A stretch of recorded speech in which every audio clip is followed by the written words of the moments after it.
అనందగిరి అనే గ్రామంలో చాలా సంపద కలిగిన రఘునాథుడు ఆనే జమీందరి ఉండేవాడు. పదుల సంఖ్యలో పనివారు, వందల సంఖ్యలో సాగుభూమి కలిగి ఉండేవాడు.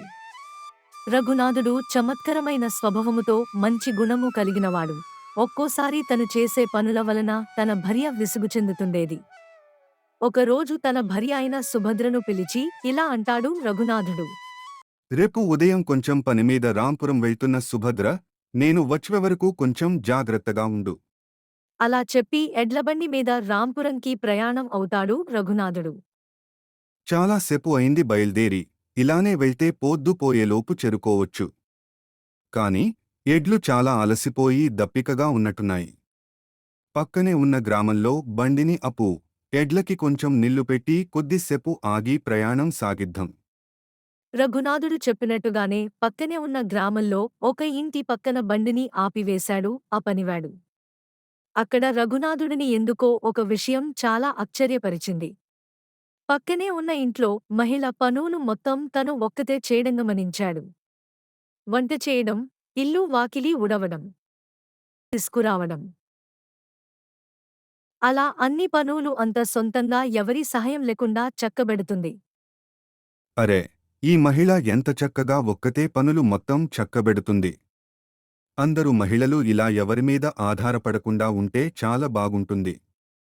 ఇంకా అదే ఆలోచనతో రఘునాథుడు వ్యాపార నిమిత్తం వెళ్లిన పనులు చూసుకుని తిరిగి ఇంటికి వస్తాడు రఘునాథుడు. ఒకరోజు సుభద్ర ఇంటిలోని పనివారిని పిలిచి, ఆ రోజు ఇంట్లో చేయవలసిన పనులు చెబుతూ ఉంటుంది. వంట చేయాలి, తనకు నచ్చినట్టుగా పూజగదిని ఎలా అలంకరించాలి అని చెబుతూ ఉండగా రఘునాథుడు గమనించి, ఒకసారి పనివారిని అందరిని పిలిచి ఇలా అంటాడు. ఈ రోజు నుండి మీరు అందరూ ఇంటి పనులు ఏం చేయాల్సిన అవసరం లేదు. మీరందరూ తోట పనులు చూసుకోండి. అక్కడ నాకు ఇష్టమైన సున్నితమైన అందమైన పూల మొక్కలు ఉన్నాయి. ఇన్ని రోజులు ఎలా అయితే ఇంటిని చూసుకున్నారో అంతే జాగ్రత్తగా ఆ పూల మొక్కలను కాపాడండి. ఏవండి, ఇంట్లో ఉన్న పనివారందరినీ అలా ఒక్కసారిగా ఇంటి పనులు చేయకండి అని చెప్తున్నారు. వారు చేసే పనులలో మీకు ఏమైనా లోపము కనిపించింది?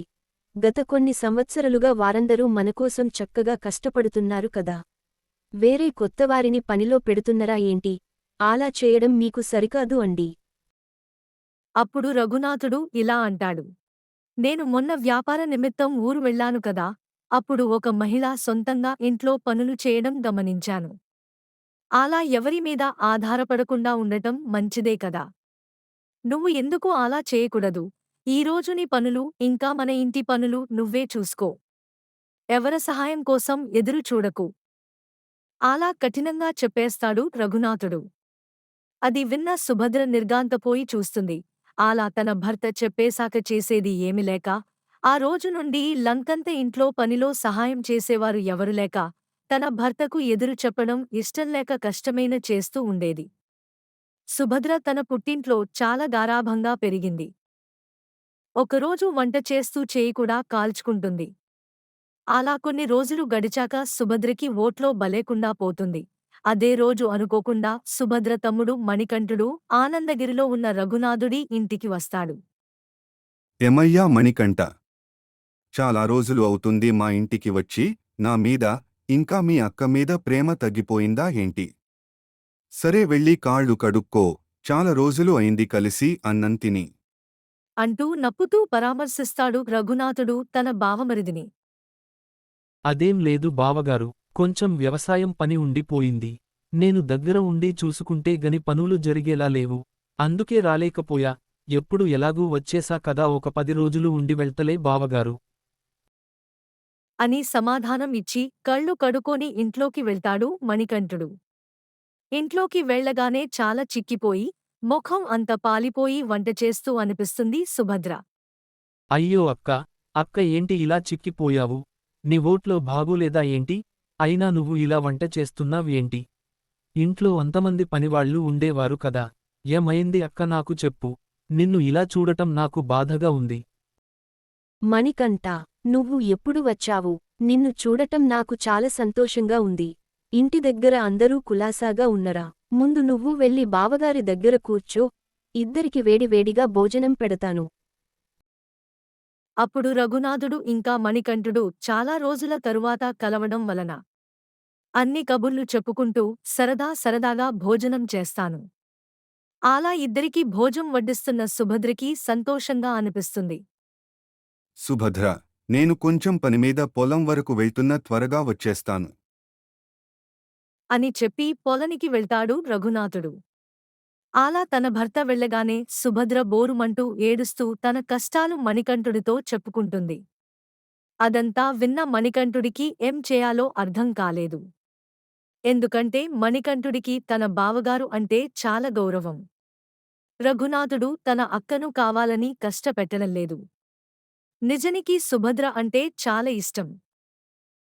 అలా అనగానే మణికంఠుడు చాలా బాధపడి ఒక ఉపాయం ఆలోచిస్తాడు.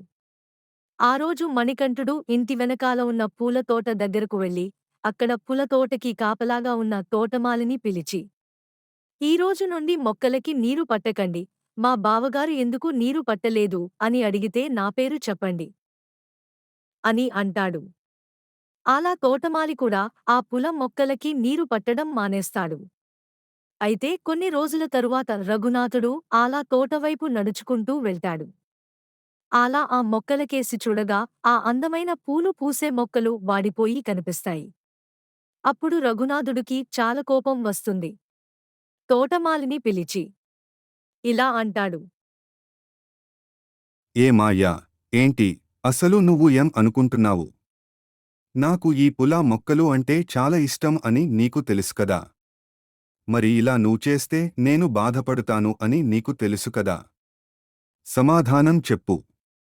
అయ్యా, నాకు తెలుసు అయ్యా, మీకు ఈ మొక్కలు అంటే చాలా ఇష్టం అని. కానీ ఇందులో నా తప్పు ఏమీ లేదు. మీ బావమరిదిగారు అయిన మణికంఠుడు నాతో ఈ మొక్కలకు నీళ్లు పట్టడం ఆపివేయమని చెప్పారు. అదంతా విన్న రఘునాథుడు మణికంఠుడిని పిలిపించి ఇలా అంటారు. ఏం అయ్యా మణికంఠ, ఈ మొక్కలకు నీళ్లు పట్టడం ఆపివేయమన్నావంట, నిజమేనా? నువ్వు ఆలా చెప్పడం వాళ్ళ ఆ తోటమాలి నీళ్లు పట్టడం మానివేశాడట.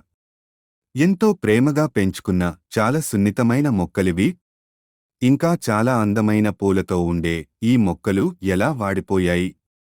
నేను చూడకపోయి ఉంటే ఇంకా కొన్ని రోజులకి ఏవి చనిపోయి ఉండేవి కదా. అవును బావగారు, నేనే చెప్పను. దానికి ఒక కారణం ఉంది. అడవిలో మనం చూస్తుంటము కదా, ఎవరైనా వాటికి నీళ్లు పడుతారా? అవి ఎవరి సహాయం లేకుండానే కదా సొంతంగా వర్షపు నీటిని సేకరించి చాలా అందమైన పూలు పూస్తూ ఉంటాయి కదా. కానీ మన తోటలో మొక్కలు మాత్రం ఎందుకలా సునీతంగా పెరగాలి? అందుకే నీరు పోయడం ఆపివేయమన్నాను బావగారు. అది విన్న రఘునాథుడికి అర్థం అవుతుంది. ఎంతో ప్రేమగా సిరిసంపదలతో సున్నితంగా పెరిగిన సుభద్రను అలా అన్ని పనులు నువ్వే చేసుకో అని చెప్పి ఇంట్లో పనులతో తనని చాలా బధపెడుతున్న విషయం తెలుసుని మణికంఠుడు నా మీద గౌరవంతోనే నేరుగా చెప్పాలేక ఇలా నాకు అర్థమయ్యేలా చేశాడని. మరుసటి రోజు నుండి సుభద్రను ప్రేమగా మహారాణిలా చూసుకుంటాడు రఘునాథుడు. మీకు ఈ వీడియో నచ్చినట్లయితే లైక్ చేసి, సబ్స్క్రైబ్ చేసి, షేర్ చేయండి. నాకు మోటివేషన్గా ఉంటుంది. మరిన్ని మీకు నచ్చే అద్భుతమైన స్టోరీస్తో మీ ముందుకు వస్తాను.